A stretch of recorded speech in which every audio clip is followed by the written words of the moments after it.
நடக்கிறத முன்கூட்டியே கணிச்சு சொல்லக்கூடிய அபூர்வ சக்தி ஒரு சில பேருக்கு இருக்குன்னு சொல்லுவாங்க. அது உண்மையோ பொய்யோ அப்படிங்கிறது நமக்கு தெரியாது. ஆனா இப்போ ஒரு விஷயத்த முன்கூட்டியே கணிச்சு சொல்லியிருக்காங்க தனுஷ் அவர்களுடைய ரசிகர்கள். என்னன்னா 2031ல நடிகர் தனுஷ் சிஎம் ஆக போறாரு. எஸ், அவரு தான் 2031ல சிஎம் அப்படின்னு சொல்லிட்டு கணிச்சு சொல்லியிருக்காங்க. ஸோ அது மட்டும் இல்லாம 2027ல என்ன பண்ண போறாரு, 2028ல என்ன பண்ண போறாரு, 2029ல என்ன பண்ண போறாரு, 2030ல என்ன பண்ண போறாரு, 2031ல சிஎம் ஆக போறாரு அப்படின்ற வரைக்குமே டீட்டெயிலா அவங்க வந்து ஒவ்வொரு கட்டங்களுக்கும் என்ன நடக்க போகுது அப்படிங்கறத டீட்டெயிலா சொல்லியிருக்காங்க. சோ எஸ், இத பத்தி தான் நாம இந்த பதிவுல விரிவா பார்க்க போறோம். இப்போ சினிமா அரசியல் ரெண்டையுமே பிரிக்க முடியாது. ஏன்னா காலம் காலமா சினிமால இருக்கக்கூடிய நிறைய பேர் தான் அரசியலுக்கு வந்து முதலமைச்சரா மக்களை வழிநடத்திட்டு போறாங்க, ஆட்சி புரிஞ்சிட்டு வராங்க. சோ அந்த வகையில நடிகர் விஜய் அவர்கள் வந்து தமிழக வெற்றி கழகத்தை தொடங்கி முதன் முறையா தேர்தலை சந்திச்சு ஃபர்ஸ்ட் டைமே வந்து அதிக தொகுதிகளை கைப்பற்றி மற்ற கூட்டணி கட்சியினரோட ஆதரவோட தான் இன்னைக்கு வந்து தமிழ்நாட்டோட சிஎம்ஆ இருக்கிறாரு. எஸ், அந்த வகையில அடுத்தடுத்து நிறைய பேர் சினிமாவில இருந்து அரசியலுக்கு வர போறாங்க அப்படின்ற தகவல் வந்து அதிகமா வந்துகிட்டு இருக்கு. ஸோ அதுல வந்து ராகவா லாரன்ஸ் அவர்களுடைய பேருமே இன்னைக்கு வரைக்குமே அடிபட்டு இருக்கு. அவர் வருவாரா மாட்டாரா அப்படிங்கறத அவர் இன்னைக்கு வரைக்குமே ஓப்பனா சொல்லவே இல்லை. அடுத்ததா பாத்தீங்க அப்படின்னா நம்மளுடைய நடிகர் சூர்யா அவர்கள் அரசியலுக்கு வர போறார் அப்படின்ற விஷயம் ரொம்பவே வைரலா. என்னன்னா அவருடைய ரசிகர் மன்றம் சார்பில் ஒரு நிகழ்ச்சி நடந்திருந்துச்சு. அந்த நிகழ்ச்சியில பேசின ஒரு அந்த ரசிகர் மன்ற நிர்வாகி வந்து சூர்யா அவர்கள் வந்து அரசியலுக்கு வர போறாரு, நம்ம தான் உறுதுணையா இருக்கணும், அவருக்கு வந்து பக்கபலமாக இருக்கணும் அப்படின்ற மாதிரி பேசியிருந்தாரு. அந்த விஷயத்தினால ஒருவேளை சூர்யா அவர்களுடைய அந்த தூண்டுதலில் தான் இவர் வந்து இப்படி பேசியிருப்பாரு அப்படின்ற மாதிரி எல்லாருமே யோசிச்சு ஒவ்வொரு விதமான கருத்துக்களை சொன்னாங்க. ஆனா ஓகே, இவர் வந்தா நல்லாதான் இருக்கும். ஏன்னா மக்களுக்கும் மாணவர்களுக்கும் நிறைய ஹெல்ப் பண்ணிட்டு இருக்காரு. இவர் வந்து அரசியலுக்கு வந்தாருன்னா கண்டிப்பா மக்களுக்குமே நல்லதுதான் பண்ணுவாரு அப்படின்னு சொல்லிட்டு எல்லாருமே அவங்களுடைய கருத்துக்களை சொல்லிட்டு இருந்தாங்க. ஆனா கடைசி நேரத்துல பாத்தீங்க அப்படின்னா இல்லப்பா, சூர்யா அவர்கள் வந்து அரசியலுக்கு வரல அப்படின்ற மாதிரி அவங்களோட தரப்புல இருந்து அறிக்கையை வெளியிட்டுட்டாங்க. சோ இதனால மக்கள் வந்து தெளிவாயிட்டாங்க. இல்லப்பா, இது வெறும் வதந்தி தான் அப்படின்ற மாதிரி வந்து புரிஞ்சுக்கிட்டாங்க. இப்படி ஒவ்வொருத்தருமே அரசியலுக்கு வர போறாங்க அப்படின்னு சொல்லிட்டு எல்லாருமே வந்து ஒவ்வொரு விதமான வதந்திகள் நாளுக்கு நாள் அதிகரிச்சுக்கிட்டு தான் இருக்குது. ஸோ அந்த வரிசையில் யாருன்னு பார்த்தீங்கன்னா தனுஷ் அவர்கள் அரசியலுக்கு வர போறாரு அப்படின்ற பேச்சு வந்து கடந்த சில மாதங்களாவே இருக்குன்னு சொல்லலாம். இது வந்து உண்மையோ பொய்யோ அப்படிங்கிறத தாண்டி கடந்த சில மாதங்களாவே தனுஷ் அவர்கள் அரசியலுக்கு வர போறாரு அப்படின்ற செய்தி வந்து அதிக அளவுல பகிரப்பட்டுட்டு வந்துச்சு. இதுக்கு வந்து ஒரு நம்பகத்தன்மையா சொல்லக்கூடிய வகையில ஒரு விஷயம் நடந்துச்சு. என்னன்னா அவங்களுடைய ரசிகர் மன்றம் சார்பில் ஒரு கொடி வந்து அறிமுகப்படுத்தப்பட்டிருந்துச்சு.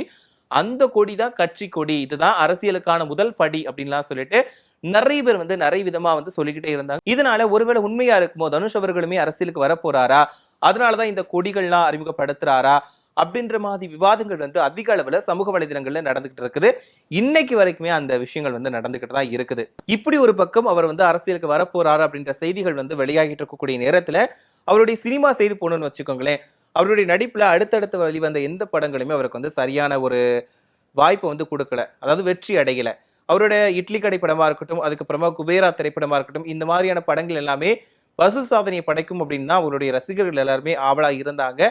ஆனா அந்த படம் வந்து கை கொடுக்கல. அது மட்டும் இல்லாம தனுஷ் அவர்களுடைய இயக்கத்துல அவருடைய அக்கா பையன் நடிச்ச நிலவுக்கு என் மேல் என்னடி கோபம், இந்த திரைப்படமும் பெரிய அளவுல எதிர்பார்ப்பை வந்து ஏற்படுத்தி இருந்துச்சு. ஆனா இந்த படமும் அந்த அளவுக்கு கை கொடுக்கல. சரி, இந்த படம் தான் கை கொடுக்கல. அதுக்கப்புறமா போர் தொழில் இயக்குனரோட இயக்கத்துல வந்து தனுஷ் அவர்கள் நடிச்ச கர திரைப்படம் வந்து பெரிய அளவுல ஒரு கண்டிப்பா வசூல் சாதனையை படைக்கும்பா அப்படின்ற ஒரு பில்டப்பான ஒரு படமா இருந்துச்சு. ஆனா இந்த படமுமே எதிர்பார்த்ததை பூர்த்தி செய்யல. இப்படி தனுஷ் அவர்களுக்கு வந்து அடுத்து வந்து பாத்தீங்கன்னா நிறைய படங்கள் வந்து தோல்விகளை கொடுத்துட்டு இருக்கிறதுனால இப்போ கடைசி அவருடைய நடிப்புல ஓம் திரைப்படம் வந்து வெளியாக இருக்கு. இதனால இந்த படம் கண்டிப்பா வசூல் சாதனையை படைக்கணும், கண்டிப்பா படைச்சிரும் அப்படின்ற நம்பிக்கையில தான் தனுஷுமே இருக்காரு, தனுஷ் அவருடைய ரசிகர்களுமே இருக்கிறாங்க. இப்படி ஒரு பக்கம் இவருடைய சினிமா லைஃப் போய்கிட்டு இருக்கக்கூடிய நேரத்துல வந்து பன்முகத்தன்மையா தான் இருக்கிறாரு. இவர் இப்போ தமிழ் தாண்டி பாலிவுட்லயுமே கலக்கிக்கிட்டு தான் இருக்கிறாரு. அவர் வந்து பன்முகத்தன்மையா தான் இருக்காரு. நடிகர், அப்புறம் இயக்குனர், பாடகர் அப்படின்னு சொல்லிட்டு பன்முகத்தன்மை கொண்டவரா இருந்துகிட்டு இருக்காரு. ஸோ இதுல இந்த ஒரு திறமையை தாண்டி இப்போ அரசியலுக்கு வர போறாரா அப்படின்ற விவாதம் தான் அதிக அளவுல இருக்குது. ஸோ இது வந்து உண்மையோ பொய் அப்படிங்கிறத தாண்டி அவங்களுடைய ரசிகர்கள் தான் காலத்தை முன்கூட்டியே கணிக்கக்கூடிய வகையில வந்து 2031ல சிஎம் தனுஷ் அப்படின்னு சொல்லிட்டு கணிச்சு சொல்லியிருக்காங்க. கொஞ்ச நாளைக்கு முன்னாடி பாத்தீங்க அப்படின்னா தனுஷ் அவர்களுடைய ஒரு விஷயம் வந்து ரொம்பவே வைரலாச்சு.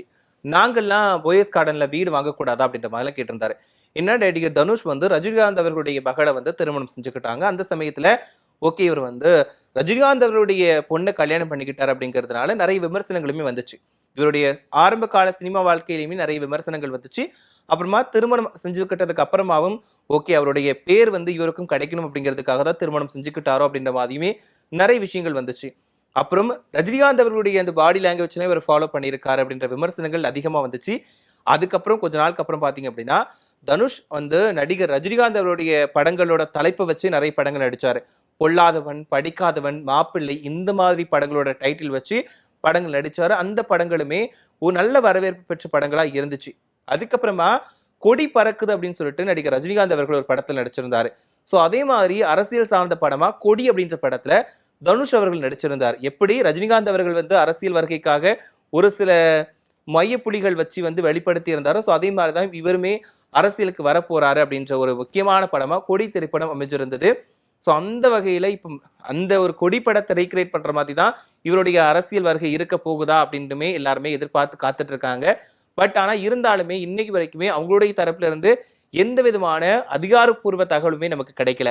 ஸோ சமூக வலைதளங்கள்ல வந்து அவர் வந்து அரசியலுக்கு வரப்போறாரு, அவர் வந்து நிக்க போறாரு, கட்சி தொடங்க போறாரு அப்படின்ற விஷயங்கள் தான் அதிகமா ஷேர் பண்ணிட்டு வராங்க. குறிப்பா தனுஷ் அவர்களுடைய ரசிகர்கள் தான் இந்த விஷயத்த பண்ணிட்டு வந்துட்டு இருக்காங்க. கொஞ்ச நாளைக்கு அப்புறம் பாத்தீங்கன்னா போயஸ் கார்டன்ல வந்து தனுஷ் அவர்கள் ஒரு வீடை வாங்கினாரு. ஸோ அந்த சமயத்துல அவருடைய மனைவியுமே பிரிஞ்சுட்டாங்க. ஸோ இந்த நேரத்துல தான் அவர் வந்து ஒரு நிறைய விமர்சனங்கள் அவர் மேல வந்துச்சு. அப்பவும் ஒரு நிகழ்ச்சியில பேசினவர் ஏன் நாங்கெல்லாம் போயஸ் கார்டன்ல வீடு வாங்கக்கூடாதா அப்படின்ற பேசின ஒரு விஷயம் வந்து ரொம்ப பெரிய அளவுல வைரலாச்சு. ஸோ இதுக்கு இடையில இப்போ ரீசெண்டா பாத்தீங்க அப்படின்னா தனுஷ் அவர்கள் வந்து அவருடைய ரசிகர் மன்றத்துக்கான தனி கொடியை அறிமுகப்படுத்தி நலத்திட்ட உதவிகளையுமே அடிக்கடி செஞ்சுட்டு வராரு. ஸோ அது மட்டும் இல்லாமல் இப்போ ரீசெண்ட் டேஸ்ல அவரோட ஃபேஸ்கள் வந்து அதிகமாக வெளியே வந்துகிட்டு தான் இருக்குது. ஸோ இதனால தான் இவருடைய அரசியல் வருகை வந்து கன்ஃபார்ம் அப்படின்ற மாதிரி வந்து எல்லாருமே முடிவுக்கு வந்திருக்காங்க. ஸோ ஃபைனலா தனுஷ் அவருடைய ரசிகர்கள் வந்து 2031 சிஎம் வந்து தனுஷ் தான் அப்படின்ற முடிவுக்கு வந்து வந்துட்டாங்க. அதாவது அவர் அடுத்தடுத்த வருஷங்கள் அவர் என்ன பண்ண போறாரு, அடுத்து அவருடைய மூவி என்ன மாதிரி இருக்க போகுது, எப்படி சிஎம் ஆக போறாரு, எப்படி மாநாடு நடத்த போறாரு அப்படின்ற முதற்கொண்டு அவங்க வந்து டீட்டெயிலா வகுத்து வச்சிருக்காங்க. ஸோ அது என்ன அப்படிங்கிறத பார்த்துடலாமா? ஏன்னா தனுஷ் அவருடைய நடிப்புல அடுத்ததா வந்து ஓம் திரைப்படம் வந்து வெளியாக இருக்கு. இந்த படம் வந்து மெகா ஹிட் அடிச்சிடும் அப்படின்ற நம்பிக்கையில தனுஷ் அவருடைய ரசிகர்கள் இருக்கிறாங்க. 2027 தமிழரசன் பச்சமுத்து அப்புறம் வெங்கட் பிரபு இவங்களுடைய படங்கள் வந்து அவருக்கு வசம் இருக்குது. 2028 வெற்றிமாறன் கூட சேர்ந்து இந்த வடச்சென்னை 2 படம் இருக்குல்ல, ஸோ அந்த படத்து மீதான எதிர்பார்ப்புமே ரொம்பவே பெரிய அளவில் இருக்கு. ஸோ அந்த படம் வந்து அவருக்கு கை கொடுக்கும் அப்படின்ற மாதிரி சொல்லியிருக்காங்க. ஸோ இது மட்டுமே இல்லாம அதே 2028 சஞ்சய் லீலா பன்சாலி கூட வந்து பாலிவுட் படம் இருக்குது அப்படின்ற மாதிரியுமே தனுஷ் ரசிகர்கள் வந்து சொல்லியிருக்காங்க. 2029 தனுஷ் அவர்கள் அரசியல் கட்சியை தொடங்குவாரு, அவருடைய கட்சி பெயரையுமே அறிவிப்பாரு அப்படின்ற மாதிரி சொல்லியிருக்காங்க. 2030 30 லட்சம் பேர் பங்கேற்கக்கூடிய ஒரு மாநாட்டை, மிகப்பெரிய மாநாட்டை நடத்துவாரு அப்படின்ற மாதிரி சொல்லியிருக்காங்க. இப்போ இந்த விஜய் அவர்கள் வந்து மாநாடு நடத்தினாலே எவ்வளவு கூட்டம் போச்சு, லட்சக்கணக்கான மக்கள் வந்து போய் அவ்வளவு ஆதரவு கொடுத்திருந்தாங்க. யாருக்குமே இவ்வளவு கூட்டம் போவாங்களா அப்படின்ற மாதிரிலாம் சொல்லிட்டு இருந்தாங்க. கேப்டன் அவர்களுக்கு எவ்வளவு கூட்டம் போச்சோ, ஸோ அதை விட மேல அவருக்கு வந்து கூட்டம் போச்சு அப்படின்லாம் வந்து சமூக வலைதளங்கள்ல நிறைய வந்து செய்திகள் பரவுச்சு. ஸோ அந்த வகையில தனுஷ் அவர்களுக்குமே வந்து 2030 வந்து அவர் மாநாடு நடத்துவார். அதுக்கு வந்து 30 லட்சம் மக்கள் வந்து போவாங்க. அந்த மாநாடு வந்து ஒரு வெற்றி மாநாடா அமையும் அப்படின்ற மாதிரி தனுஷ் அவர்களுடைய ரசிகர்கள் வந்து சொல்லியிருக்காங்க. இந்த மாநாடெல்லாம் முடிஞ்சு 2031 தனுஷ் அவர்கள் வந்து அரசியல் நின்று அவர் தான் 2031 வின் பண்ணி முதலமைச்சரா ஆட்சி அரியணையில ஏறுவாரு அப்படின்ற மாதிரி அவங்களுடைய ரசிகர்கள் வந்து நிறைய வீடியோக்கள் ஷேர் பண்ணிட்டு போறாங்க. ஸோ இதுதான் சமூக வலைதளங்கள்ல இப்போ ரொம்பவே வைரலா போய்கிட்டு இருக்கு. ஏற்கனவே சூர்யா அவர்கள் வந்து அரசியலுக்கு வரப்போறாரு அப்படின்ற விஷயம் வந்து பெரிய அளவுல ரொம்பவே வைரலாச்சு. அப்போ வந்து எல்லாருமே வரவேற்பு தெரிவிச்சிருந்தாங்க. ஸோ அந்த வகையில் அவர் வந்து வரல அப்படிங்கிறத அவங்க தரப்புல இருந்து விளக்கத்தை கொடுத்துட்டாங்க. பட் ஆனால் இன்னைக்கு வரைக்கும் தனுஷ் அவர்கள் வந்து அரசியலுக்கு வரல அப்படின்ற மாதிரி எந்த விளக்கமும் கொடுக்கல. இதனாலேயே இவர் வந்து அரசியலுக்கு வருவாரோ அப்படின்ற ஒரு கேள்வி எல்லாரோட மனசுலயுமே இருக்குது. குறிப்பா தனுஷ் அவருடைய ரசிகர்களுடைய மனசுல வந்து நிச்சயமா இருக்குது. ஸோ அதனாலதான் அவங்க வந்து சிஎம்மாவே வந்து அந்த கணிப்பு வந்து கணிச்சு வச்சிருக்காங்க. 2031 இவர் தேர்தல் நின்று ஜெயிச்சு இவர் தான் முதலமைச்சர் ஆட்சி அமைப்பாரு அப்படின்ற ஒரு நம்பிக்கையில இருக்கிறாங்க. ஸோ இது எங்க போக போகுது, என்ன மாதிரி முடிவா ஆக போகுது அப்படிங்கிறது தெரியல. பட் இதை கேட்கறதுக்கு நல்லா தான் இருக்கு. ஏன்னா அவங்களுடைய ரசிகர்கள் வந்து தன்னோட ஒரு நடிகருக்காக, தன்னோட பிடிச்ச ஒரு நடிகருக்காக இந்த மாதிரிலாம் ஒரு இமேஜினேஷன்ல இருக்கிறாங்க. ஸோ தனுஷ் அவருடைய ரசிகர்கள் சொன்ன மாதிரி வந்து அரசியலுக்கு வரப்போறாரா, 2030 வந்து மாநாடு நடத்தி 2031 வந்து முதலமைச்சர் ஆக போறாரா அப்படிங்கிறத பொறுத்து இருந்து தான் பார்க்கணும். இருந்தாலுமே தனுஷ் அவருடைய செயல்பாடுகளுமே அப்படிதான் இருக்குது. அரசியல் வருகைக்கான செயல்பாடுகள் மாதிரி தான் இருக்குது அப்படின்ற மாதிரி எல்லாருமே ஒவ்வொரு விதமான கருத்துக்களை சொல்லிட்டு போறாங்க. ஏன்னா ஸ்டார்டிங்ல இருந்து பார்த்தாலே நமக்கே தெரியும். ஒரு சில நடிகர்கள் வந்து அவங்களுடைய படங்கள் வாயிலாவே நான் வந்து அரசியலுக்கு வரப்போறேன் அப்படிங்கிறத வந்து வெளிப்படுத்திடுவாங்க. ஏன்னா அரசியல் சார்ந்த படங்களை நடிச்சு அரசியலுக்கான வருகைக்கு வந்து என்ட்ரி கொடுக்கிற விதமா வந்து படங்கள் நடிப்பாங்க.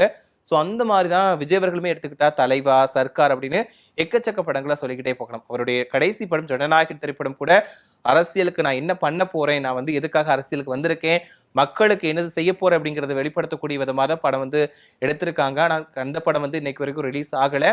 ஸோ அந்த வகையில இப்போ தனுஷ் அவர்களுமே கொடி படத்தில் நடிச்சதுக்கான காரணமே இதுதான். அவரோட அரசியல் என்ட்ரிய கொடுக்கக்கூடிய வகையில தான் இந்த படம் வந்து முன்னோட்டமா பார்க்கப்படுது அப்படின்ற விஷயங்களுமே சமூக வலைதளங்கள் அதிகமா இருந்துச்சு. பட் இருந்தாலும் தனுஷ் அவர்கள் வந்து இதுக்கு மறுப்புமே தெரிவிக்கல. நான் வந்து அரசியலுக்கு வரல அப்படின்னு சொல்லிட்டு அவர் தரப்புல இருந்து மறுப்பும் தெரிவிக்காததுனால ஒருவேளை அவருடைய எண்ணமும் கூட இதுவா இருக்குமோ அப்படின்ற மாதிரி தான் சமூக வலைதளங்கள்ல வந்து விவாதங்கள் வந்துகிட்டு இருக்கு. ஸோ பொறுத்து இருந்து தான் பார்க்கணும். ஏன்னா நிறைய பேர் வந்து சொல்றது சொல்லுவாங்க. பட் எதுவா இருந்தாலும் அவங்க தரப்புல இருந்து அவங்களா வாயை திறந்து சொல்லாத வரைக்கும் நமக்கு நிறைய விஷயங்கள் தெரியாது. ஸோ அந்த மாதிரி தான் தனுஷ் அவர்கள் வந்து அரசியலுக்கு வருவாரா இல்லையா அப்படிங்கிறத பொறுத்து இருந்து பார்க்கணும். ஸோ இதை பத்தி நீங்க என்ன நினைக்கிறீங்க அப்படின்னு சொல்லிட்டு கருத்துக்களை மறக்காம கமெண்ட்ல சொல்லுங்க.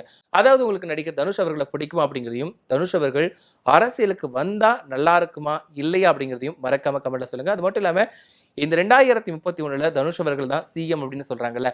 ஸோ இதை பத்தியும் நீங்க என்ன நினைக்கிறீங்க அப்படின்ற கருத்துக்களை மறக்காம கமெண்ட்ல சொல்லுங்க.